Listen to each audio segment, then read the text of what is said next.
America की जानिब से आबना हुर्मुज़ की नाकाबंदी और इस नाकाबंदी के बावजूद रशियन सुपर याट इस नाकाबंदी से गुजरी, आबना हुर्मुज़ को अबूर कर लिया, लेकिन अमेरिकी जहाज़ देखते रह गए और रूसी याट को रोक ना पाए।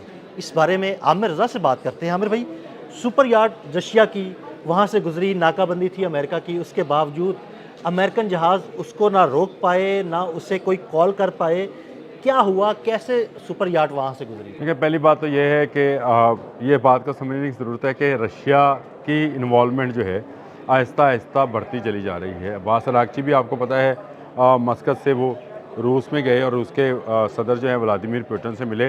रशिया को पता है, अंदाज़ा है कि अमेरिका अगर ईरान से मार खा रहा है तो वो रूस के साथ कोई इस तरह का पंगा नहीं लेगा, यानी कोई इस बिल्कुल। तरह की हरकत नहीं करेगा।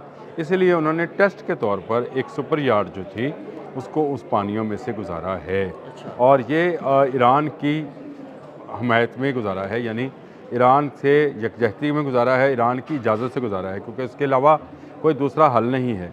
ये दुबई से चलती है और मस्कत तक जाती है। अब आपको समझ आएगा कि मस्कत क्यों गए थे अब्बास अरागची और अमान के वहाँ के सुल्तान के साथ क्यों मुलाकात करने के बाद क्या पैगाम लेकर व्लादिमीर पुतिन के पास गए थे। ये एक सही। नया रूट जो है ये डेवलप होने जा रहा है, जिसमें बारूदी सुरंगों से बचकर चीज़ों को ओमान तक पहुंचाया जाएगा और ओमान से फिर इसको पूरी दुनिया के लिए अच्छा। दाखिल किया जाएगा, लेकिन इसका कंट्रोल अमेरिकन के पास नहीं नहीं होगा। होगा। ये सुपर यार्ड जो है इसने उस रूट को जो है वाज़िया किया है कि अगर मिडल ईस्ट चाहता है कि वो इस रूट को इस्तेमाल करे तो अमान और ईरान मिलकर इस पर अपना टैक्स वसूल करेंगे और रशिया इसमें गारंटर होगा। ये एक नई आबना हरमज़ के अंदर जो है एक नया कानून समझ लें या एक नई राहदारी समझ लें, बिल्कुल। एक नया पैसेज वे समझ लें, जो कि रशियन कंट्रोल में जा हो सकता है। सही। अब अमेरिका के लिए मसला ये है कि अगर वो इस सुपर यॉट को निशाना बनाते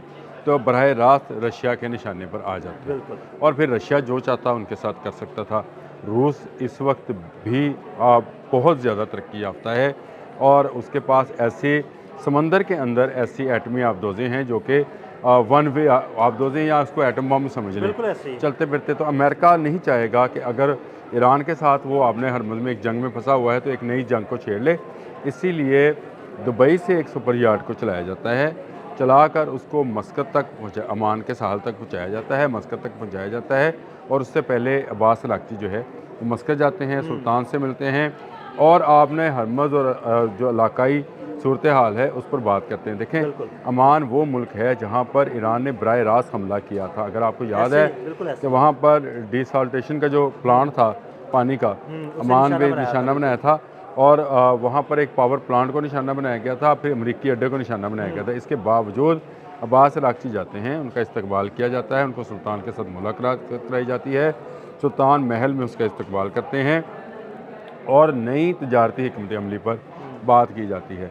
वो अहम पैगाम लेकर वो व्लादिमीर पुतिन के पास जाते हैं और व्लादिमीर पुतिन से ये सुपर यार्ड जो है ये क्रॉस करती है और क्रॉस करते हुए अमेरिकन जो हैं मेरा ख्याल है बेबसी से देख रहे बेबसी होंगे। से यानी आपके मुताबिक कि वो याट जो है जब गुजर रही थी, अमेरिका के नॉलेज में था, अमेरिका उसको देख रहा था, लेकिन अमेरिका कुछ कर नहीं पाया। देखिए सिर्फ इसलिए कुछ कर नहीं पाया कि कहीं रशिया से भी पंगा ना शुरू हो जाए। अदिल भाई, ये बहुत बड़ी यार्ड है, इसकी मालियत जो है तकरीबन 50 करोड़ डॉलर है, यानी आधे अरब आप की पूरा ये आधे तो अरब पूरा बहरी जहाज ही हो गया पूरा एक बहरी बड़ा। जहाज़ है, 3 मंजिला है और ये एक बड़ी यार्ड इसको इसलिए कहा जाता है कि इसमें बहुत सारे रहायशी कमरे हैं, चलता फिरता एक होटल है बिल्कुल जो सही। कि गुजरा है सही। और गुजर के ये अमान तक गया है। ये एक नई राहदारी का रास्ता है जो कि गल्फ़ में आने वाले दिनों में बन सकता है अगर बड़ी कुव्वतें जो हैं जैसे चीन और रशिया है इसकी गारंटी करें। ईरान को अमेरिका की गारंटी जो है काबिल कबूल नहीं है।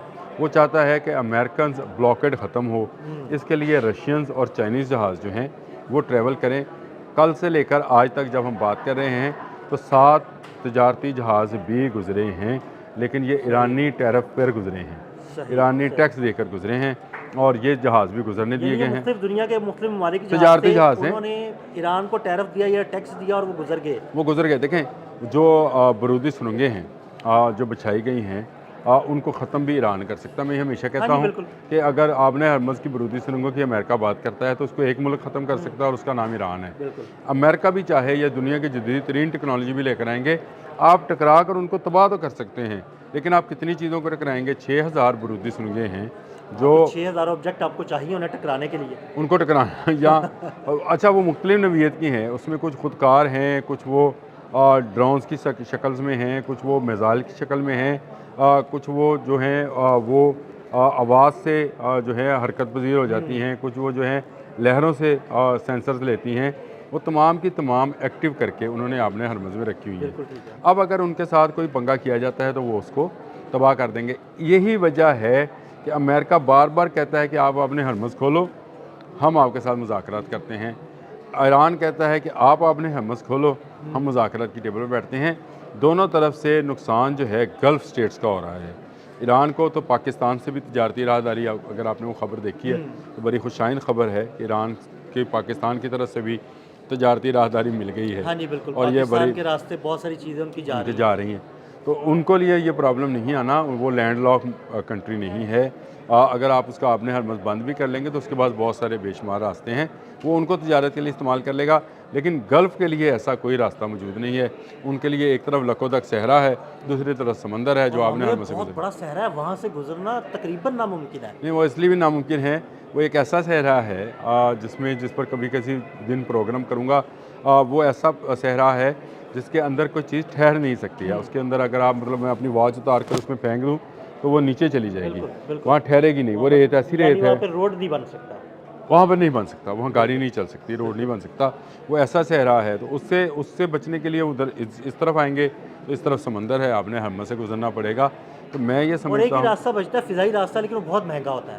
नहीं देखें, फ़ज़ा से तो आप कोई भी चीज़ हाँ, लेके आ जा लेकिन वो सकते हैं। महंगा बहुत होता है आमिर भाई। लेकिन आप मुझे सिर्फ ये बताएं, गल्फ़ के लिए जाने के लिए आपको तब भी ईरान की ही फ़ज़ाई हदूद हाँ जी, इस्तेमाल बिल्कुल। करना पड़ेगी। यहाँ से जब आप समंदर से ही गुजरेंगे, समुंदर के ऊपर से, हाँ तो जी। समुंदर में भी तो आपने हरमज़ है, समंदर में खलीज फ़ारस है, समुंदर में बाब मंदब है, बहर अरब है। ये सारी चीज़ें जो हैं समुंदर में भी फ़ज़ाई हदूद हैं। आप क्रॉस किससे करेंगे? तो इससे नज़र आता है कि ईरान जो है वो पूरी तरह से इस वक्त आपने हरमज़ पे काबज़ है। और अब रशिया ने अपनी एंट्री दी है इस सुपर यार्ड के ज़रिए। एक नया रास्ता जो है वो शायद गल्फ़ को मिल जाए, गल्फ़ की तजारत जो है दोबारा से शुरू हो जाए। लेकिन इसके लिए ज़रूरी ये है कि दोनों मुल्क बैठें। देखें, अमेरिका मेरा ख़्याल है अपनी ज़िद छोड़ेगा, क्योंकि ईरान जो है वो किसी सूरत अपना न्यूक्लियर का कोई यूरेनियम जो है वो उनको नहीं देगा। जो ज़ुर्दा यूरेनियम है वो देना एक बड़ा ख़तरा है, और उसके बाद ईरान के लिए बचना मुश्किल हो जाएगा। अभी लोगों को खौफ ये है कि 60% ये यूरेनियम जो ज़ुर्दा है, मेरी अपनी इतलात के मुताबिक ये 60% नहीं है, ये 90% पे अफजुर्दा हो है, सकता है। और इससे किसी भी वक्त जो है एटमी वारहेड बनाया जा सकता है। इसका मुझे शक इसलिए भी है कि आपको याद होगा अली मोहम्मद नाइनी का वो बयान बिल्कुल, जिसमें उन्होंने हमें कहा था याद है, हमने कि vlog अगर हम किया पर था। जंग मुसल्लत की गई तो हम धमाका कर सकते हैं। बिल्कुल, इसका मतलब है उन्होंने कुछ ना कुछ यूरेनियम जो है वो 90% तक अफजुर्दा कर रखा है। अगर उनको ज़रूरत पेश आई तो वो एटमी धमाका कर सकते हैं। जो अमेरिका बार बार न्यूक्लियर की बात कर रहा है, तो इसका मतलब अमेरिकन तक भी ये इतला है कि ईरान किसी वक्त भी न्यूक्लियर धमाका कर सकता है। ऐसे सारे हालात के अंदर रशिया की सुपर यार्ड का वहाँ से गुजरना और एक नया आबी रास्ता जो है वो गल्फ़ को देना, मेरा ख्याल है ईरान चाहता ये है कि गल्फ़ में जो इस वक्त कारोबार बंद है, शायद ये भी किसी तरीके से खुल जाए। अमान इसमें कोशिश कर रहा है कि अमान को भी इसमें जो है अमान मिले ईरान से। अमान को अमान मिलेगी तो ये कारोबार चलेगा। ये सुपर यार्ड का गुजरना जो है, मैं इसको देख रहा हूँ कि शायद ये अमन के लिए अगला एक कदम है जो इससे पहले नहीं उठाया गया था। अब रूस का जहाज़ अगर यहाँ से गुज़रता है तो उसको नहीं रोका जाता है, तो ये आने वाले दिनों में मुज़ाकरात की टेबल पर एक नई चीज़ जो है या एक नई राहदारी जो है उसको खोला जा सकता है। बहुत शुक्रिया आमिर भाई। आमिर भाई ने बड़ी तफसील के साथ इस सारे मामले पर रोशनी डाली। मज़ीद अपडेट्स के लिए हमें फॉलो करते रहें और कमेंट सेक्शन में जाकर अपनी राय का इजहार ज़रूर करें। अदील अहमद और आमिर रज़ा को इजाज़त दीजिएगा। अल्लाह हाफ़िज़।